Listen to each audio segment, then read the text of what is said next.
Welcome, Dr. Terplan. Can you introduce yourself and tell us a little bit about your work? Sure. I'm Mishka Terplan. I'm a physician. I'm trained in OBGYN, also board in addiction medicine.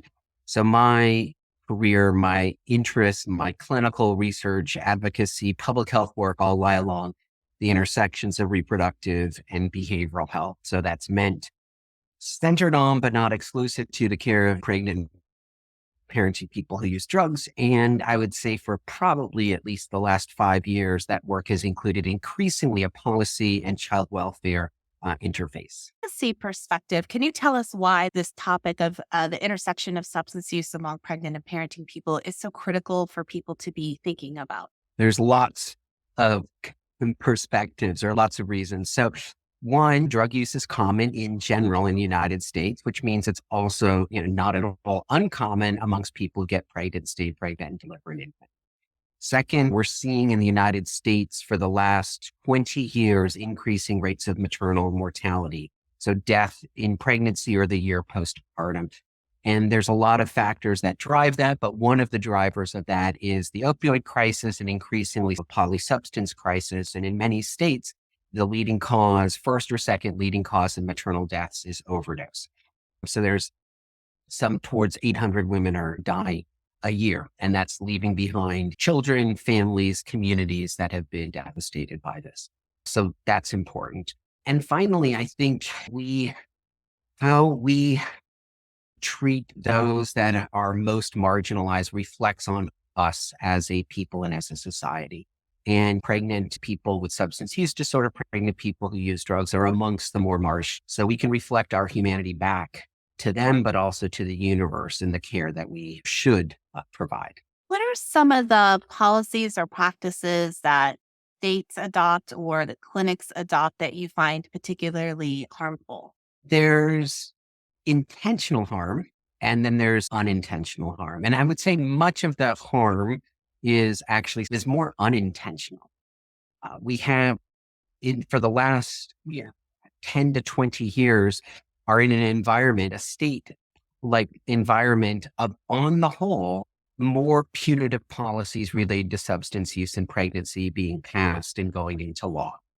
And this is interesting because generally speaking, drug policy is not becoming more punitive. In fact, it's becoming less punitive at both the federal and the state level. But drug policies specific to pregnancy are becoming more punitive. Since this has been going on for a couple of decades, we have evidence on how effective are these policies in terms of important population health outcomes. And we know that punitive policies, by which I mean mandated reporting for substance exposure alone, coerced treatment, so you can force somebody who's pregnant into treatment, quote unquote treatment, without their consent. And three, coupling child abuse with substance use in pregnancy within state statute. And those three together can be considered punitive. We know states, when they implement punitive policies, there's increased rates of neonatal abstinence syndrome, increased rates of low birth weight, increased rates of preterm delivery, and decreased rates of engagement in prenatal care. So we have evidence that these punitive policies do not benefit and might even show harms on the population health level. And those, I would say, are unintended harms. That wasn't the purpose of the legislation, was to increase preterm birth rates. So hence, there's a real importance in both creating and disseminating that type of science, in particular to policymakers, so that they can be aware that the intentions of the unintended consequences of their policies. Now, and maybe I'll stop there before going into intentional harms. Yeah. On the flip side, what is the evidence-based or the evidence-informed base that we should be striving for in our state legislation and in our daily practices that you would advise? I think that we know what works in clinical care. We have almost 50 years of clinical research that demonstrate what works. And it can be summarized. Addiction is a chronic condition. Treating addiction in pregnancy improves birth outcomes. And that resonates with everything we know about chronic conditions in pregnancy. Treating hypertension, diabetes, seizure disorders, doesn't matter, addiction, any chronic condition treated improves birth outcomes.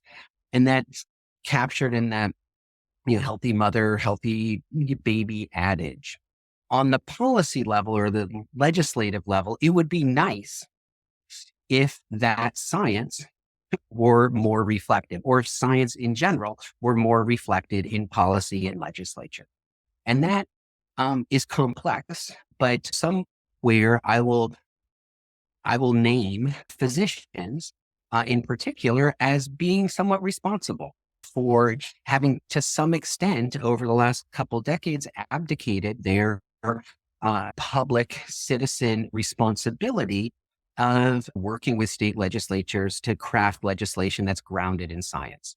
Dr. Terplan, I'm really looking forward to continuing this conversation in the upcoming webinar and hearing from both you and the other panelists. Thank you for your time today. Thank you. And I look forward to that as well.